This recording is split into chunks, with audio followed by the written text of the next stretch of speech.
और अब बात उत्तराखंड के सियासी घमासान में बाबा रामदेव के कनेक्शन की। कांग्रेस ने हरीश रावत सरकार पर आए संकट के लिए बाबा रामदेव को जिम्मेदार ठहराया, तो बाबा ने भी पलटवार किया। आज तक से खास बातचीत में उन्होंने कहा कि वो ऐसी ओछी हरकत नहीं करते। अब कांग्रेस की बगावत और कहते बाबा ने हमारी सरकार गिरा दी।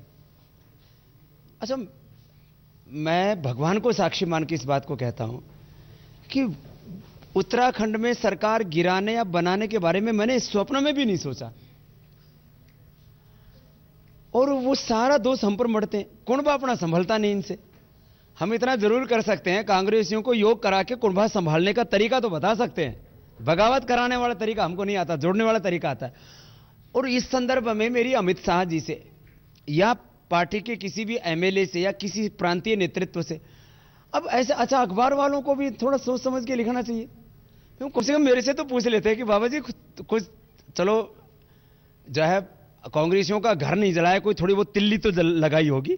हमने मतलब इस बारे में कोई प्रयत्न नहीं किया किसी भी तरह से।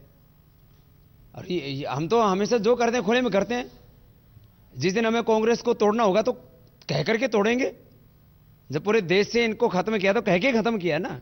कोई ऐसे अंडरग्राउंड एजेंडा नहीं होता हमारा, कोई भी हिडन एजेंडा नहीं होता। जो हम करते हैं खुलेआम करते हैं। जब हमने कांग्रेस को चुनौती दी राष्ट्रीय स्तर पर तो खुलेआम चुनौती दी।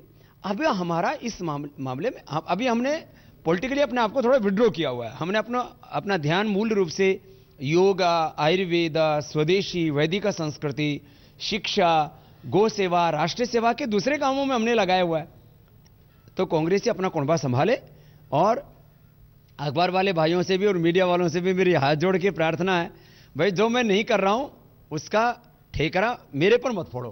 भाई जिस दिन हमको गिराना होगा तो हम तो फिर कह करके गिराएंगे। हम कभी भी कोई पीठ पीछे से काम नहीं करते, जो करते हैं खुलेआम करते हैं। तो इस समय हमारी कोई इसमें भूमिका नहीं है। अच्छा, एक पत्रकार बोला आप इस कांग्रेस की सरकार को यहां तोड़ने में या कांग्रेस में बगावत करने में आपकी कोई भूमिका नहीं है तो आपने खंडन क्यों नहीं किया? अरे जब हमने उस बात का कोई लेना देना नहीं तो खंडन करना क्या मतलब हुआ भाई? और अब आप आए हो इसलिए खंडन भी कर दिया। ब्रेक से पहले हमने आपको दिखाया था कैसे ब्रुसेल्स धमाकों के बाद अब जीवन वहां पर पटरी पर लौट रहा है, लेकिन भारत में भी इन धमाकों का असर देखा गया। सार्वजनिक जगहों पर सुरक्षा बढ़ाई गई है और इसी के मद्देनजर So I hope to make a difference in the future, and that's why I chose Amrita as my college. Thank you. Hello, everybody.